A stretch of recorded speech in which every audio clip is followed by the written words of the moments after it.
Hi everybody. Okay, so we're at our campsite and we are up here in the Cascade Mountains. We were supposed to go to Heart Lake, but one thing about me is I suck at navigation. So here we are. Here's our campsite. That is the Forerunner. That's Austin's tent. We have a campfire, and that's my tent right there. We forgot the top to his tent, so we had to improvise. But camping is camping, right? And there's Austin over there trying to take care of his dog Riley. Riley's very rambunctious and hyper because he's excited. Has he ever been camping before? Nope. First time camping, so that would be why. We found this really cool campsite. It's right off the road, which is okay, because if a serial killer comes through here with an axe, we have a place to run to. And hopefully it doesn't turn into some rated B horror show.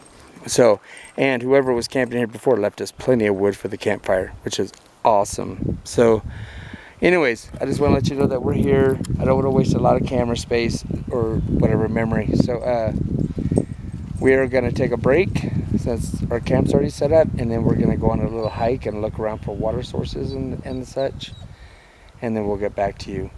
Talk to you later. Our first experience was when we went up to the Cascade Mountains to camp with my friend Dale in 2016. Our trip up there was exhausting. I was still quite heavy then and the trail was unforgivable. We went up the mountain about 3,000 feet in elevation until we got into some snow. This was June, and we decided to stop and camp for the night. We set up camp, we made dinner. It was around 10 p.m. at that time. 1 a.m. we went to bed. That is when we heard someone walking on 2 feet approaching our camp. Dale and I both pulled out our weapons because we were a little on alert because no one was camping around us. I picked up a handheld flood lamp and pointed it in the area of the noise. We both saw a 12-year-old boy walking through the snowy area with only gym shorts on. He looked dazed and confused, but he wasn't dirty. But he obviously must have been cold with the snow. But with careful approaching and coaxing, I was able to get the kid over by the fire and have him warm up and eat something. He never spoke a word, and his eyes were always glassy. Dale and I agreed to sleep for a bit and then head down the logging road with the kid to get some cell phone reception and call the state police. This is what we did the next morning at 8 a.m. Once the state police and the forest rangers arrived, they took us separately and asked us a slew of questions. Eventually they allowed Dale and I to leave, but not the kid, telling us that our stories were consistent and that they would take care of the kid from there. But me being an investigative writer, well, I had some questions. I asked the forest ranger where the kid came from. The ranger had no clue, but he told me that the kid had gone missing in 1976 at the age of 12. I was instantly confused, and so was Dale. I asked the ranger how that could be, and the ranger told us that he couldn't divulge any information. Once we got home, I emailed a few people to inquire about what went on. We never heard about this incident from the authorities. Alright guys, so we are just walking down the path. We kind of looked around the area of our campsite. We're on a logging road right now. So it's pretty, not really thick forest. I mean, it's got places to walk down in there. I mean, I would almost prefer to camp like inside there. But it's on such a slope, though. I hate sleeping on a slope. That sounds like a tongue twister. Try saying that 7 times in a row. Sleeping on a slope. Sleep on a slope. Anyways. So it's hot out here. It's muggy. So we're just gonna go back and hang out. It's pretty much what we're up here to do anyways. I mean, okay, so you guys don't know. So at home, I pulled up the map of where to go. It said to go to Tombstone Snow Peak. Didn't talk about anything about permits. Now it requires a permit. It has a road that you're supposed to go down 3.6 miles and pull into a parking lot, secondary parking lot, excuse me. And then right across the road is the trail that leads to Heart Lake. That's kind of what we had our heart set on, excuse the pun, of going to Heart Lake, because we wanted to swim and stuff and find it. It's been 5 years since I've been able to find it. Anyways, so but we get there and they've changed everything. They blocked off the road, and like I was telling Austin, I think a lot of that has happened because of COVID. I don't know, but so we're just improvising. So we found this really cool campsite on this logging road, and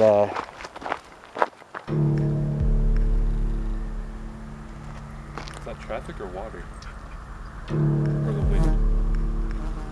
so we're hearing like a watery rustling sound. I do hear it.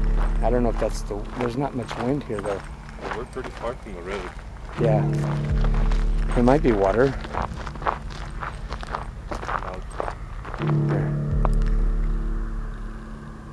It's over that way somewhere. It is. So we hear the sound over in that area. We're not really near a water source either, which is not good. But we did bring plenty of water with us. Of course, we're not extreme amateurs, but you know, it's always good to be near a water source in case you do run out of water. But anyways, so we, like I said, we improvised and came to this campsite, and I think we'll be fine here. So we're gonna, it's the area that we're focused on that has the weird situations that happened that I talked about in my vlog, which you guys hopefully watched. It was the missing persons Heart Lake vlog. So watch that and you'll kind of understand why we're here, because I go over all the information. But we're here to see if something weird happens to us in the campsite, if we get attacked or find another missing person, or have tree limbs thrown at us, rocks thrown at us, anything. So we're up for it. We got our weapons with us, so we're prepared. We're back here at our campsite. So, oh, it's much cooler here.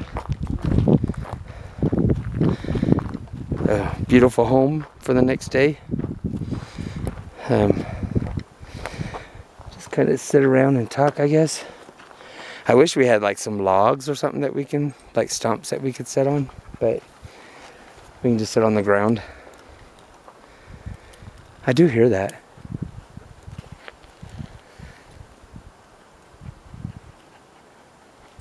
I wonder if there is water down there.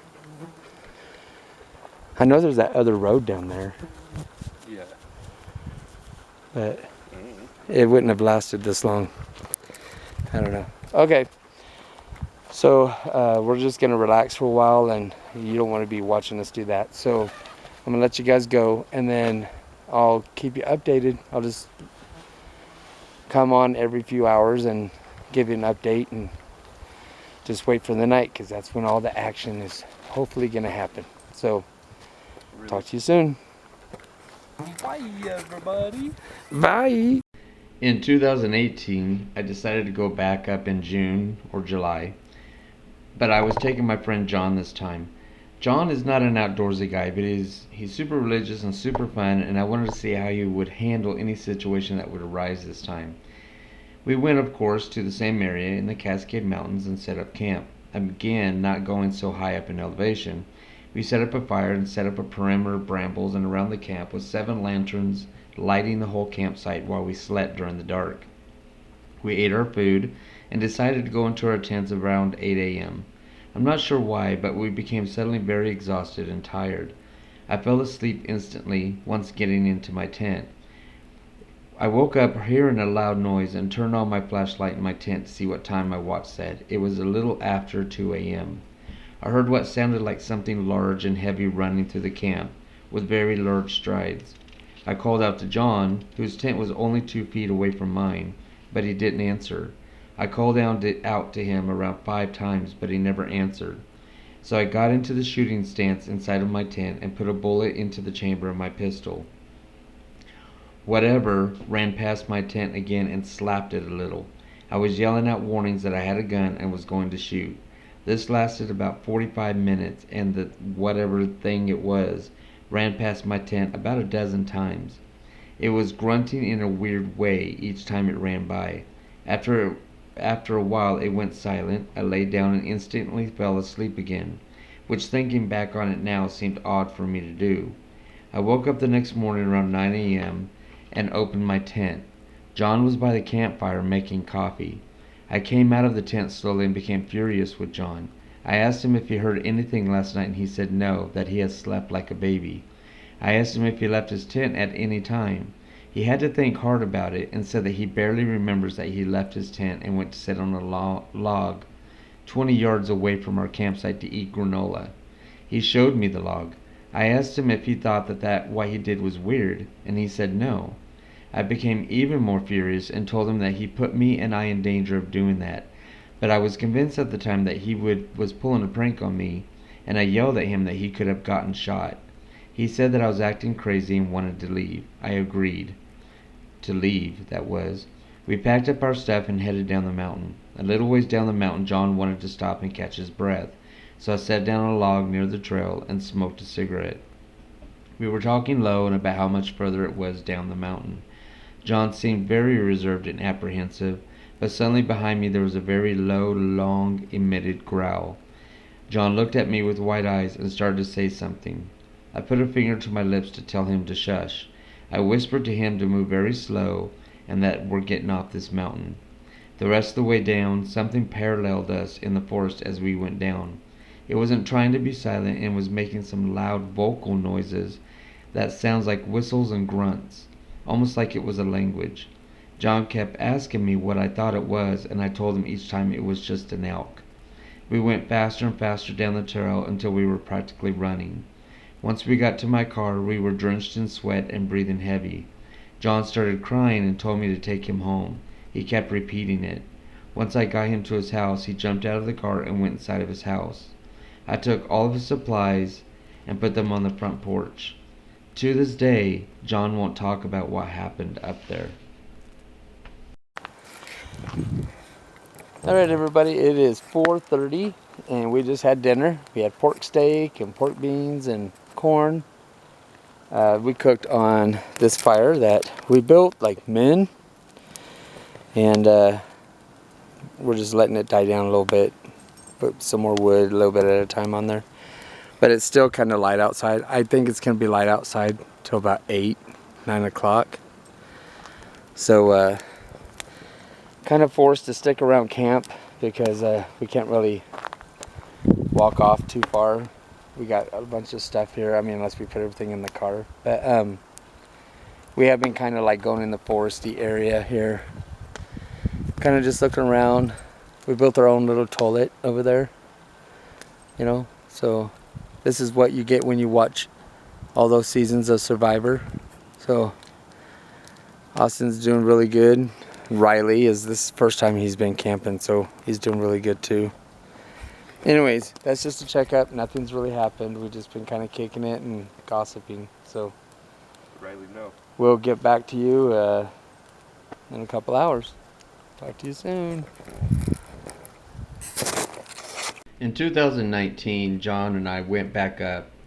Surprisingly, John wanted to go back, and we had a hard time because it was raining a lot, and we decided to go to bed pretty early. We had a branch, probably about 12 feet long, about, 5 inches wide, thrown into our camp, and we packed up immediately and left in the dark, and we weren't willing to stick around then. 2020 I didn't go back up due to COVID, and so we decided to make a future trip in 2021. Alright everybody, so we are here still, and it's, what time is it? About 8:15. 8:15. So Austin's just sitting in his tent. We got the fire that's dying down. Look how big of logs we put in there. That thing's gonna last until we leave here. Trust me. We want some kind of warmth at night though. Riley's over there sitting, relaxing, trying to inhale all that smoke. He's got his little Cheech and Chong moment going. We kind of created a little bench for the next people that come here at this little camp area, as you probably saw in the last time I showed you. So it's starting to get a little dark. It's about an hour before it gets fully dark. So we're going to just kind of chill out until then, like we've been doing all day. And it's been nice to just have a day just to relax and breathe and not have to work and be on schedules and, you know, keep everybody in line, all that stuff. So anyways, so we're just gonna wait, and then when it gets dark, I will probably come back on and do another little one, things like this to keep you updated. And then hopefully we'll hear something at night, and then I'll turn it on. I'm not going to turn the flashlight on right away if we have some weird come into the camp. But so you can hear what the noise is kind of like, because I've described to you guys the noises and the sounds and the breathing and the footsteps. And I kind of, if something does happen like that, I want you to hear that. So, and then I will turn on the light to hopefully scare whatever the hell it is away, or I can actually get it on camera. So that's the plan, Stan. And so, but right now we're just kind of chill out until it gets dark, and then we will be back with you guys. So I'm gonna sign off, and then we'll get back to you.